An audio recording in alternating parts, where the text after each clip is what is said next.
बहन और भाई का रिश्ता क्या होता है यह समझना है तो एक बार हमें कर्णवती और हुमायूं के रिश्ते को देखना होगा। आज भी लोक कथाओं में इस रिश्ते की बार बार चर्चा होती है। जब भी राखी की बात चलती है तो इस रिश्ते को बड़े सम्मान और प्रतिष्ठा के साथ और मान आदर के साथ बताया जाता है कि कैसे हुमायूं ने अपनी मुंह बोली बहन के लिए किस तरह से अपनी सेना के साथ युद्ध में उतर गए थे और अपनी मुंह बोली बहन की रक्षा की थी। बात उस वक्त की है जब भारत में राजे महाराजाओं का दौर था और राजा महाराजा एक दूसरे से युद्ध करते रहते थे।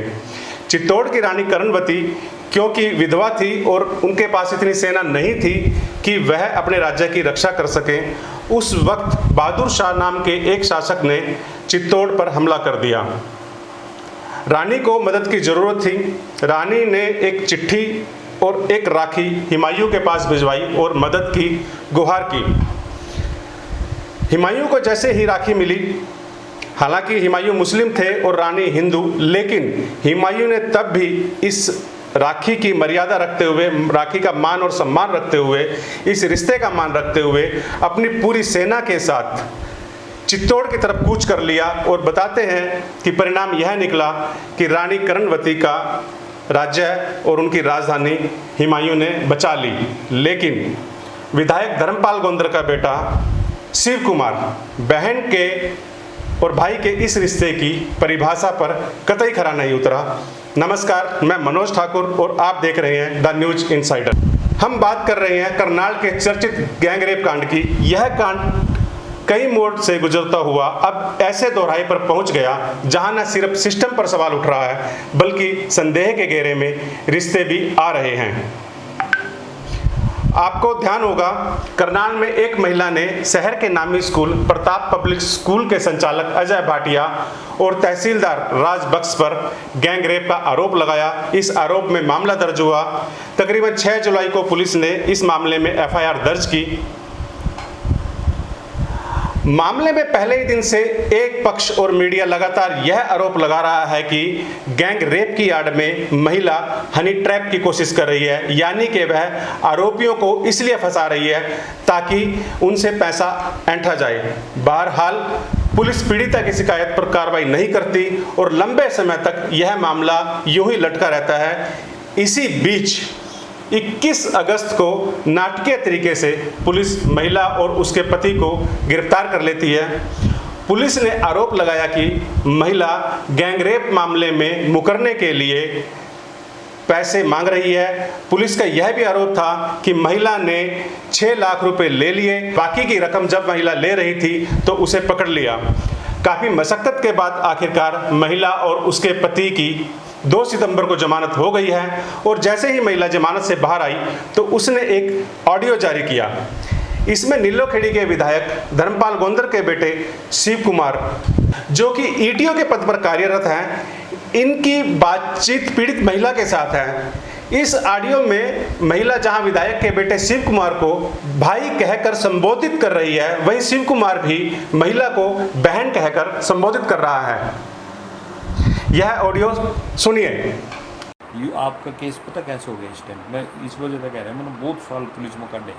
आपका केस हो गया, फिर मान लो मैं उड़ता जा रहा, उड़ा आ गया और मैंने घूमे, उसने ना गाड़ी दी मेरे कपड़ों से। उस गाड़ी गया तो उसने पता या मना पता, उस पर प्रूफ नहीं है इस बात का मार पे भी गाड़ी दी है कि नहीं दी। यूँ है मामला इसमें भाई, गाड़ी तो दी है भाई, मैंने पता है, प्रूफ नहीं है, मैं मानू इस बात का। जो कोर्ट की है ना, कोर्ट की तो एविडेंस प्रूफ तो पुलिस निकाल सका भाई। वहाँ अगर पुलिस है ना सही तरीके से काम करा, मैं उसने एसएचओ तो भी कह रही थी, मगर अगर आप लोग सही तरीके से काम करो ना, आप ना कोऑपरेट करेंगे वहाँ के टीचर्स।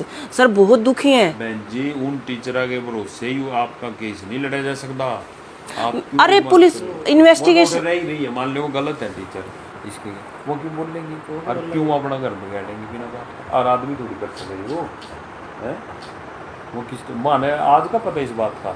हम तो छोटे छोटे जब तक बार हम पटक रहे प्रताप स्कूल का मालिक ही साहब, बताओ हम तो अपने बालक भी नहीं करे। मानना क्यों नहीं पता लगा यार, कभी आमना क्यों नहीं पता लगा भाई? इसको तो सारे शहर न पता, और सारी पंजाब में बोलना क्यों मामला है।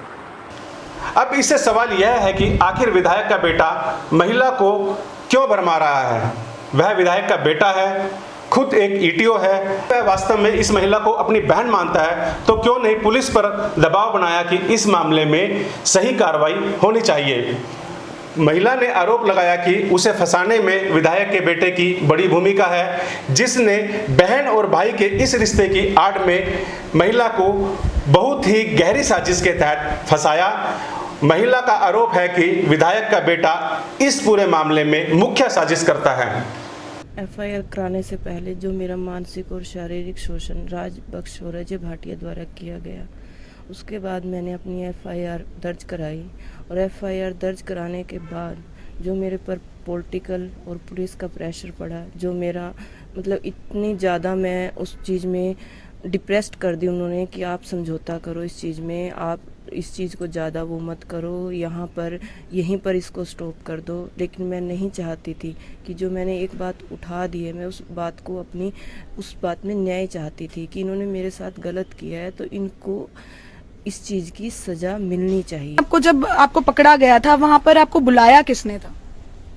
मैडम वहाँ पर मुझे संजीव मंगलोरा ने बुलाया था। और संजीव मंगलोरा का इसमें क्या कुछ रोल है? आप उनके कांटेक्ट में कैसे आई? मैडम मैं उनके कांटेक्ट में शिव गोंदर द्वारा, शिव गोंदर उसको हमारे घर लेके आया और उससे इंट्रोडक्शन कराया। इससे ज़्यादा मैं उसको कुछ नहीं जानती थी। वो हमें फ़ोन करके वहाँ बुलाता है और ट्रैप करके हमें पुलिस के पकड़वा देता है और उसके बाद आप खुद देख लो कि मैं क्या क्या सहन कर रही हूँ। इसके बावजूद भी मैं अब मैं चुप नहीं बैठूंगी मैम। अब जो मैंने मेरे परिवार ने और मैंने हरासमेंट टॉर्चर सहा है, अब मैं चुप नहीं बैठूंगी। पीड़िता के वकील ने भी विधायक के बेटे की भूमिका पर सवाल खड़ा किया है। इसके अंदर जो सवाल है आपका कि वो पीड़िता है कि आरोपी है, मैं ये समझता हूँ कि जो हालात इस केस के हैं उसके इसको पहले ये डिक्लेयर करने के लिए ये पीड़िता है या आरोपी है, पहले हमें देखना पड़ेगा कि पहला केस क्या कहता है। पहला केस लड़की ने दर्ज कराया था 376 का अगेंस्ट मिस्टर भाटिया, जो कि बहुत इन्फ्लुएंशियल आदमी है शहर का और बच्चा बच्चा जानता है, और दूसरा है मौजूदा तहसीलदार। उस केस के अंदर कोई कार्रवाई नहीं हुई और एसआईटी भी बन गई। एसआईटी के बावजूद भी पुलिस ने कभी भी महिला की स्टेटमेंट वगैरह नहीं रिकॉर्ड की और ना ही इन्वेस्टिगेशन को आगे बढ़ाया। अब क्योंकि पुलिस जो है इंटरेस्टेड थी इसके अंदर, मुझे जो डिस्कशन ही पार्टी के साथ डिस्कशन हुई, पहले जो वकील थे वो किसी वजह से नहीं आए, बाद में उसके लड़की के पेरेंट्स वगैरह आए तो उन्होंने मुझे एंगेज किया रात को ही। तो उन फैक्ट से ऐसा लगता है कि पुलिस को कोई पॉलिटिकल प्रेशर था और पुलिस भी चाहती थी किसी तरीके से, कोई भी रीज़न हो सकता है जो कि मैं अंदरूनी हालात का नहीं पता, पर सर्कमस्टांसिस जैसे बोलते हैं कि पुलिस के ऊपर बड़ा भारी प्रेशर था, पॉलिटिकल प्रेशर था और कुछ प्रशासनिक प्रेशर था कि वो इस लड़की को किसी तरीके से ट्रैप करें।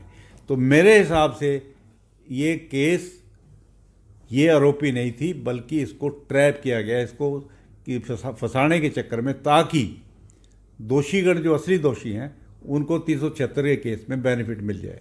देखिए, जहाँ तक मेरा एक्सपीरियंस भी बोलता है और बाकी प्रेस के ऊपर डेली मामला उछल रहा था, जब से ये पर्चा 376 का दर्ज हुआ उसके बाद जो सही पुलिस मेरे हिसाब से ये कोई ना कोई प्लानिंग बना रही थी मुलजिमों के साथ मिलके, मिस्टर भाटिया के साथ और तहसीलदार साहब के साथ मिलके उनकी हेल्प करने के लिए कि किसी तरीके से ये मैटर ख़त्म हो जाए और ये 376 का इसका कंप्रोमाइज़ बना दिया जाए और ख़त्म करके इसको कैंसिल करा दिया जाए जी। उसके ये भी एविडेंस में आज कोर्ट के अंदर पेश हुआ है जब पुलिस फाइल कि लड़की से एफिडेविट लिखाए गए जी। पर सबसे बड़ी उस एफिडेविट में उस लड़की ने लिखा हुआ है कि मैंने ये गलत पर्चा दर्ज करा दिया और मैं अब नहीं चाहती इस केस को, इसको कैंसिल कर दिया जाए। और अजीब बात यह है कि सबसे पहले 376 का केस जब दर्ज हुआ उसके बाद 164 की स्टेटमेंट लड़की की हुई थी। 164 की स्टेटमेंट होने के बाद तो मजिस्ट्रेट के सामने सब स्टेटमेंट हो जाती है, उसकी काफ़ी वैल्यू होती है। और उस स्टेटमेंट के बाद पुलिस जो है मुलजिमों को क्यों नहीं अरेस्ट करती? ये एक शक के दायरे में आता है कि पुलिस जो है किसी इन्फ्लुएंस की वजह से जानबूझकर उनको अरेस्ट नहीं करना चाहती थी, बल्कि इस लड़की को किसी ना किसी तरीके से घेर के ज़बरदस्ती उससे एफिडेविट लगाया जा रहा था, अंडर प्रेशर लगाया गया। वो मैं क्यों कहता हूँ, क्योंकि एफिडेविट लिखाने के बाद कि भी मेरा ये गलती से लिखाया गया, पुलिस ने एसआईटी ने दोबारा से 164 की स्टेटमेंट मैंने ज़िंदगी में पहली बार देखा है कि ऐसे हालात में सेकंड स्टेटमेंट 164 की क्यों लिखाने के लिए पुलिस गई जी। जब पुलिस ने एफिडेविट ले लिया था लड़की का, तो उस केस को उस एफिडेविट के बेस पे कैंसिल रिपोर्ट तैयार कर देती, चलो 1 मिनट के लिए, जबकि पावर नहीं है पुलिस के पास। कॉग्निजेबल ऑफेंस के अंदर 376 के गैंग रेप के अंदर कभी कोई पुलिस कैंसिल नहीं कर सकती। जुडिक्शन अदालत की है वो देखेगी कि कैंसिल होने के लायक है केस के नहीं होने के। पर उन्होंने दोबारा से 164 की स्टेटमेंट कराई। लड़की ने फिर एफिडेविट देने के बावजूद फिर लड़की ने एफआईआर में जो उसने इल्ज़ाम लगाए थे उसने फिर इल्ज़ाम लगाया जी। फिर भाई क्यों नहीं अरेस्ट? दफ़ा भी उस लड़की ने अगर पैसे लिए होते और अगर इसने ये कह दिया था कि जी इस केस को ख़त्म कर दो और मैं इंटरेस्टेड नहीं हूँ, मेरे गलती से पर्चा दर्ज हो गया इनके खिलाफ, तो पुलिस को क्या जरूरत थी उसकी सेकंड टाइम 164 की स्टेटमेंट रिकॉर्ड? एफिडेविट का मतलब क्या होता है? अगर कोई विटनेस या कोई मुद्दई एफिडेविट देता है, प्रोसिक्यूशन पहले एफआईआर दर्ज कर लेती है, फिर एफिडेविट जब आता है पुलिस के पास तो इसका मतलब ये है कि उसको शुरू से प्रेशर डाला जा रहा है, कोई किसी प्रेशर में दिया होगा उसने एफिडेविट। और अगर उसने एफिडेविट दे दिया था तो 164 की स्टेटमेंट क्या है ये दर्शाती नहीं पुलिस की इंटेंशन क्या है। वो चाहती है कि कोर्ट के अंदर भी ये अपने बयान बदले ताकि हमें कैंसिल करने में आसानी हो जाए। एफिडेविट के अंदर जो आज कोर्ट के अंदर मामला आया उसके अंदर एफिडेविट्स के अंदर तैयार कराने के अंदर एक एमएलए का, लोकल एमएलए, रूलिंग पार्टी का एमएलए, उसका लड़का, उसका नाम भी आता है, एक वकील का नाम भी आता है, जो कि उस वकील लॉयर का और उसका इस केस से कोई कंसर्न नहीं। क्यों आए वो? इसका मतलब पॉलिटिकल प्रेशर तो ये साबित हो गया, रिकॉर्ड के अंदर है, मैं नहीं, ये जुबानी नहीं बोल रहा हूँ, ये रिकॉर्ड के अंदर है कि एमएलए का लड़का वो बीच में पढ़ के इनका आपस में प्रेशर डाल रहा था, भी कंप्रोमाइज़ करो, ख़त्म करो इस केस को। और उधर से एक लॉयर भी बीच में आ गया, उसका भी नाम दिया हुआ है पुलिस ने, रिकॉर्ड के अंदर है, सरकारी गवाह बना लिया। केस किसी गरीब आदमी के खिलाफ दर्ज हो जाता, अभी तक उसको छितर मार मार के मैंने देखे, मैंने आइयों से बात की हुई है कि भैया ये गरीब आदमी ये तो था नहीं, कहते जी लड़की बोल रही है इसलिए हमें तो अरेस्ट करना पड़ेगा। और झूठे। इधर विधायक के बेटे ने सोशल मीडिया पर दिए एक पुराने इंटरव्यू में दावा किया था चल रहा है, उसके बारे में ज़रूर अवगत कराऊंगा। अब मेरे लिए इसमें आना बहुत ज़रूरी हो गया है क्योंकि पब्लिक सारी ये देख रही है कि वाकई में ऐसा क्या हो गया है, इसलिए मैं आज इस केस के लिए आया हूँ। और आना भी इसलिए ज़रूरी है कि जहाँ पे धर्मपाल गोंदर विधायक जो मेरे पिताजी हैं, वही कोई गुनाह नहीं है कि मैं उनका बेटा हूँ। मैं एक सामान्य परिवार से हूँ, गवर्नमेंट स्कूल से पढ़ के आया हूँ। बिल्कुल मैंने राखी बंधवाई थी, राखी के दिन इनके कई फ़ोन आए और मैं वहाँ चला गया। मैंने इसको कहा कोई नहीं बहन जी, इन्होंने कहा भी मेरे भाई नहीं आए हैं, तो मैंने कहा कोई बात ही नहीं, मैं भाई हूँ आपका, मैं आ जाऊँगा। मैं कहा हो जाता है एक बार कोई नहीं आए इस मामले में, उनको थोड़ा गुस्सा होगा इस बात पे, तो मैं आ जाता हूँ। मैंने बिल्कुल राखी बंधवाई है। और जो फंसाने की बात कह रहे हैं उससे पहले एक समझौता हो चुका है ऑलरेडी। उसमें क्या लेन देन हुआ था? उस समझौते में मुझे बाद में पता लगा कि 6 लाख रुपए का लेन देन हुआ इस केस में। उस समझौते में आप नहीं थे? मैं बिल्कुल था उस समझौते में, लेकिन लेन देन के अंदर नहीं था। मैंने फर्स्ट डे कहा था किसी लेन देन में नहीं आऊँगा। अब इस मामले में जो सवाल पैदा हो रहे हैं वह यह है कि विधायक के बेटे की इस मामले में इतनी रुचि क्यों है, क्यों वह बार बार पीड़िता या उसके ससुर से बातचीत कर रहा है, वह बार बार जब यह बोल रहा है कि उसकी छवि खराब हो रही है, क्यों और किसके कहने पर वह मामले में आया। ऐसे में होना यह चाहिए, इस मामले में विधायक के बेटे के खिलाफ पीड़िता को भरमाने, दबाव बनाने और उसकी व्यक्तिगत बातचीत को सार्वजनिक करने के आरोप में मामला दर्ज कर पुलिस उसके खिलाफ उचित कार्रवाई करे, ताकि इस मामले में सच्चाई क्या है वह सामने आनी चाहिए। धन्यवाद। अगर आपको हमारा यह वीडियो और हमारा काम पसंद आता है तो आप हमारे चैनल को लाइक करें, सब्सक्राइब करें, ताकि हमारा हौसला बना रहे और हम इसी तरह से जनहित के मुद्दों को उठाते रहें। जय हिंद।